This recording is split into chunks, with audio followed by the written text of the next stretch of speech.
Okay. మందార చెట్టు లేని ఇల్లు అంటే నాకు తెలిసి పల్లెటూళ్ళలో ఉండదనే చెప్పొచ్చు. ఆ మందార ఆకులు, ఆ మందార పువ్వులు అందరి జుట్టు పాలిట ఒక వరం అని చెప్పొచ్చు. చాలామంది మందార పువ్వులు, మందార ఆకులు ఏదో రసాలు తీసి పెడుతుంటే ఏదో పిచ్చి జనాలు ఏది పెడితే అది పుస్తే వస్తాయి అనుకునేవాడిని నేను కూడా.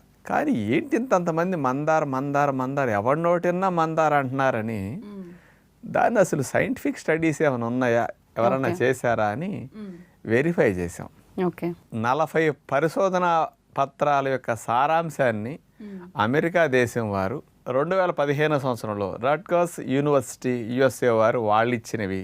ఇంకొక స్పెషల్ది తెల్ల జుట్టు రాకుండా నలుపుగా ఎక్కువ రోజులు ఉండేటట్టు మందారాకులు చేస్తున్నాయని central leather research institute Chennai వారు 2003 సంవత్సరంలో పరిశోధన చేసి మందారాకుల మీద స్పెషల్గా ఇవ్వటం